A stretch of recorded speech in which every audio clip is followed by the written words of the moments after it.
ને મિત્રો મજામાં? મિત્રો ત્રિકોણની સમરૂપતા આધારિત આપણે પ્રશ્નો જોઈ રહ્યા છીએ ને એમાં દરેક પ્રશ્નો અગત્યના છે. કેવી રીતે પૂછાય છે એ પણ જોતા જઈએ અને આવું પૂછાય તો આપણા પૂરેપૂરા માર્ક્સ લેવા છે. જેમ કે ત્રિકોણ એબીસીમાં એમ ખૂણો બી 90 અંશ છે. તમે જ્યારે દોરો છો ત્યારે જ આવી રીતના વિચારી લો કે એ બી સી બરાબર 90 અંશ છે અને એમ ખૂણો બી 90 છે. એ બી અને બીસી સરખા છે, એનો અર્થ કે આ અને આ સરખા છે. તો એસી જેમ બીસી, એસી એટલે આ અને એની સાથે બીસી લેવાય. મિત્રો આપણે એવું કામ કરીએ તો આને એક ધારી લઈ, આને એક ધારી લઈ એટલે તમે તરત કહેશો કે સર અહીંયા વર્ગમૂળ 2 આવે. યાદ છે ને? શું? એસી નો વર્ગ બરાબર એબી નો વર્ગ વત્તા બીસી નો વર્ગ. કર્ણનો વર્ગ એ બાકીની બે બાજુના વર્ગના સરવાળા બરાબર છે. એટલે બાકીની બે બાજુમાં આપણે ધાર્યું જ છે કે 1 નો વર્ગ વત્તા 1 નો વર્ગ એટલે કે 1 વત્તા 1 બરાબર એટલે કે 2 બરાબર. તો એસી એટલે શું? તો ભાઈ એસી નો વર્ગ જો 2 હોય તો એસી બરાબર વર્ગમૂળમાં 2, કારણ કે વર્ગમૂળ આ બાજુ લેશું આ બાજુ લેશું આ બાજુ લેશું તો એસી નો વર્ગનું વર્ગમૂળ એટલે એસી આવી જશે. એટલે કે પોઝિશન તમે આવી લઈ લીધી. તો હવે શું થાય? એસી એટલે કેટલા? તો કે ભાઈ વર્ગમૂળ 2 અને જેમ બીસી એટલે કેટલા? તો બીસી એટલે 1. બસ જોજો આવું ક્યાંય છે? તમે તરત કહેશો હા સર છે. તો બસ આ જવાબ. તો આવું કંઈક જેમાં માત્ર સમજણની વાત સીધી મૂકી દો અને તરત તમને જવાબ મળી જાય. આવું પૂછી શકાય છે. જોઈએ નેક્સ્ટ.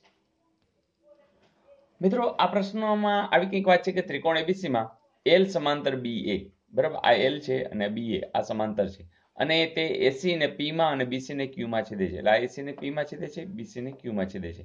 જો સીપી બરાબર 3 એટલે કે જો આટલું અંતર છે ને એ 3 છે, પીએ બરાબર 4, પીએ આટલું 4 છે, ક્યુબી એટલે આટલું એ તમને કેટલું પૂછે 6, તો બીસી એટલે અહીંથી અહીં સુધીનું શોધવું છે. પણ મિત્રો તમને ખબર છે કે આ તમે એક્સ ધારી લ્યો તો પછી આટલો જ ભાગ છે એટલો 3 છે, આટલો ભાગ છે એ બરાબર 6 છે તો અહીં 4 છે. તો બસ આ જે છે એ સમપ્રમાણમાં હોય છે. એટલે કે ધારો કે તમે 3/4 કરો તો અહીંયા તમારે શું કરવાનું? x/6 બરાબર, x/6 છે. તો બીસી મળી જશે કારણ કે પછી x + 6 એ જવાબ હશે બરાબર. આપણો છેલ્લો જવાબ શું હશે? x + 6, કારણ કે બીસી એટલે આટલો ભાગ અને આટલો ભાગ. તો બસ કામ તો પતી ગયું, x તો મળી જ જવાનું છે કારણ કે 6 ને તમે આ બાજુ લઈ જશો. 6 × 3/4 બરાબર x. જોઈ 2 દુ 4, 3 દુ 6, તો 3 × 9/2, 9/2 એટલે તમે તરત કહેશો 4.5. તો 4.5 જવાબ નથી. શું કામ? કારણ કે 4.5 તો ખાલી આ આવ્યું, તમારે એની અંદર 6 ઉમેરવાના છે. 6 આ જગ્યાએ ઉમેરાય. 6 ને 4 10.5 છે એવું? તમે કહેશો હા સર 10.5 છે. તો આવા પ્રશ્નો હોય છે. ક્યારેક સીધે સીધું CQ પૂછે, ક્યારેક તમને CB પૂછે. કઈ વાંધો જોવાનું શું પૂછ્યું છે. તો CB કયો કે BC કયો એ સેમ છે.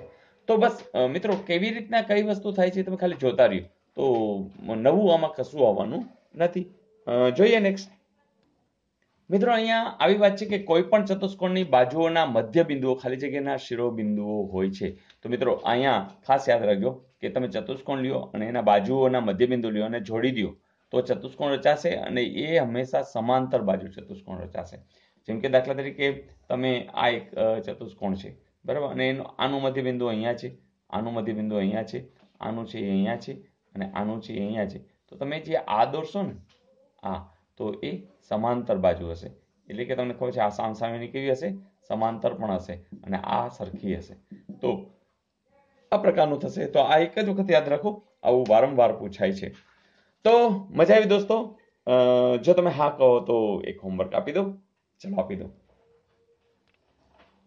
પ્રશ્ન આવે છે કે ત્રિકોણ એબીસીમાં ખૂણા એનો દ્વિભાજક બીસી ને ડી માં છેદે છે તો ખાલી જગ્યા થાય. મિત્રો તમને આખી વાતની માહિતી છે જ, આપણે આવા સમ ગણ્યા જ છે. હા, આવી રીતના ગુણાકાર હોય તો એ તો તમને ખબર છે કે x/y બરાબર z/, ધારો કે b હોય તો તમને ખબર છે આને અહીંયા ગુણો x × b બરાબર y × z થાય. તો આવું કંઈક તો આપણે જાણીએ છીએ. તો જરા ચેક કરી લેજો. તો મને લાગે છે કે તમને સ્યોરિટી સાથે જવાબ આપી શકશો. મિત્રો લાસ્ટ હોમવર્ક આવું હતું કે ત્રિકોણ એબીસીમાં ખૂણા બી નો દ્વિભાજક એસી ને ડી માં છેદે છે. જો BA બરાબર 12, BC બરાબર 16, AD બરાબર 9 તો AC શોધો. તમને ખ્યાલ છે કે જ્યારે આપણે કોઈ પણ ત્રિકોણમાં ABC લીધો, ખૂણા બી નો દ્વિભાજક AC ને દાખલા તરીકે D માં છેદે છે તો આપણને ખબર છે કે આના છેદમાં આ બરાબર આના છેદમાં આ, એટલે કે AB ના છેદમાં BC બરાબર AD ના છેદમાં DC. બસ આ જ વસ્તુ હશે. જો જે વસ્તુ જાણી છે મૂકતા જઈએ. BC તો આપણે અહીં મૂકી દઈએ 16, AD એટલે અહીંયા ઉપર છે 9 બરાબર, AC શોધવાનું છે અને BA બરાબર 12 છે. BA બોલો કે AB આ 12, તો આ શોધવાનું છે અને x કહી દઈ, કામ પતી ગયું. જોજો x છે આ બાજુ લઈ જશું, 9 આ 16 છે આ બાજુ જશે ગુણાકારમાં છેદમાં 12. તો જોજો 3 તેરી 9, 4 તેરી 12, 4 એકુ 4, ચોકે ચોકે 16, તો 4 તેરીને 12 એવું કંઈ જવાબ છે AC. અચ્છા નહીં સોરી, આ તમને જે મળશે ને એ x મળશે, જે તમે જાણો છો DC એટલે x મળશે. AD તમને આપી દીધા છે, AD છે એટલે 9. એટલે અહીંયા થોડુંક એ ધ્યાન રાખવાનું કે તમને DC પૂછ્યું છે કે AC.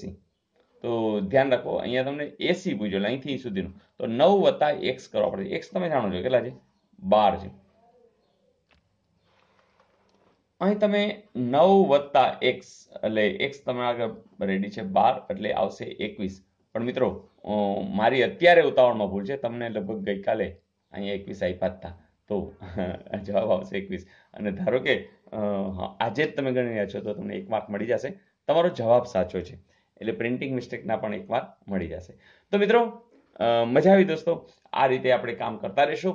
અને હા, તમે દરેકે દરેક જે સમ છે એ ગણો, એ પણ નોટબુક લઈને બેસી જાઓ અને પછી જુઓ શું ચમત્કાર થાય છે. તો મિત્રો રોજ નવું નવું કરતા રહેશું અને દરેક ચેપ્ટરના વિડીયો ઓલરેડી મૂકેલા છે, નવા છે એ વિડીયો મૂકી રહ્યો છે. ગયા વર્ષે જે મૂક્યા હતા એ જરૂરથી દરેક ચેપ્ટરના છે, જોઈ લેજો. અને નીચે પણ લિંક આપેલી છે જે ડિસ્ક્રિપ્શનમાં, એની અંદર પણ જુદા જુદા વિભાગની અંદર જે વિડીયોઝ છે એ ખાસ જોતા રહેજો. તો 10મા ધોરણના વિદ્યાર્થીઓ પણ ધ્યાન આપે અને કોમ્પિટિટિવ એક્ઝામની જે તૈયારી કરી રહ્યા છે એ વિદ્યાર્થીઓ પણ ધ્યાન આપે. તો મિત્રો કાલે વધુ તૈયારી સાથે મિલતે હૈ બ્રેક કે બાદ. આવજો.